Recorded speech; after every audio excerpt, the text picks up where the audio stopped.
Magandang araw mga kaibigan. Pag-usapan natin ngayon ang update sa resupply ng ating mga sundalong nakadistino sa BRP Sierra Madre sa Ayungin Insyol. Kumusta? Nakakakain pa ba sila? Yung mga nagkakasakit, nabibigyan ba ng lunas? Medyo kawawa ang ating mga sundalo doon ngayon. Okay, remind lang, yung ating dark chocolate may stock pa. Kaya dito na kayo mag-contact 0916-9000-997. First come, first serve po ang order. Okay, ito sa mga balita ng mainstream media. Binalita po na ang pagkain para sana sa ating mga sundalo sa PRP Sierra Madre ay kinuha ng China, itinapon, hindi na napakinabangan ng ating mga sundalo. So, dalawang incident ito, may May 19 nga incident, may May 24. Saan ba yung airdrop ang ginawa, hindi na yung dati na bangka-bangka, airdrop. Inihulog ng mga, by the way ito, parang itinago lang ba? Kasi May 19 nangyari at saka May 24, ngayon June 3 na. Tinago, hindi binalita. Mabuti na lang ang mga mainstream media, may mga sources din sila na nakakaalam. Tapos merong nagsasalita within the armed forces, binibigay ang informasyon sa mainstream media, kaya naibabalita. So, bakit hindi pinaalam? Kasi parang mapapahiya ang matapang na administrasyon kasi walang nagawa eh. Okay, I condemn. Hindi talaga maganda itong ginagawa ng China sa atin ngayon sa West Philippine Sea. Binubuli tayo talaga. Kung mayroon lang sana tayong kakayahan na dumepensa o lumaban, gawin natin, kaya lang wala pa eh.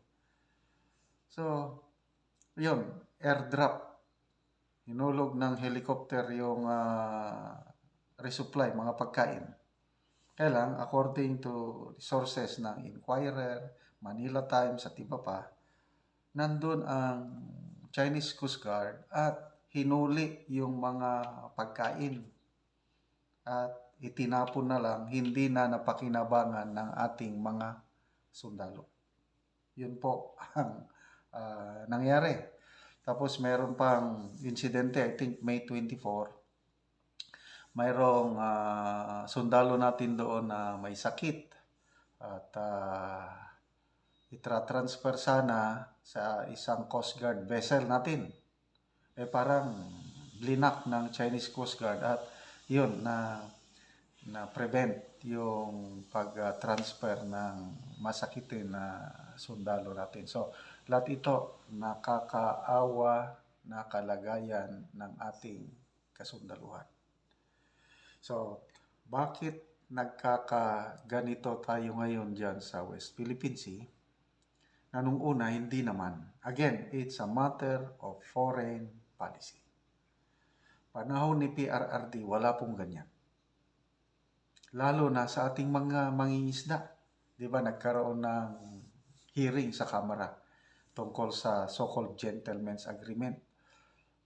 Gustong palabasin ng administrasyong ito ng Pangulo na mali ang Pangulong Duterte sa kanyang so-called gentleman's agreement. Pinapalabas nila na masama yung policy ng Pangulong Duterte. Anong sabi ng mga mangingisda na panahon ni, as early as 2014, panahon ni Pinoy, pinagbabawalan na sila ng China na mangisda. Bumalik lang silang malayang makapangisda nung umupo si PRRD. Ngayon, pinagbawalan ulit mangisda pag-upo ng administrasyong ito. Sino ngayon ang may nagawang maganda? Di ba? malayong mas maganda panahon ni PRRD kasi nga diplomasya ang ginawa. Wala namang isinorender na teritoryo or soberenya ang Pangulo. Diskarte lang. Oh, masama ba yun? O ngayon, pinapalabas na worrisome yung sistema ni PRRD. Oh, noon, malaya tayong nakaka-resupply sa ating mga sundalo dyan sa BRP. Kasi kung ano yung ginagawa nung panahon ng Aquino administrasyon, yun lang ang itinuloy ni PRRD na pumapayag ang China na mag-resupply ng pagkain, wag lang magdala ng construction materials. So lumalabas ngayon dahil matapang ang administrasyong ito, nandyan yung aliado na US kunuhay na ironclad commitment daw ang tulong. Handa daw tumulong. O ano ngayon? Nasaan ang tulong ng Amerika?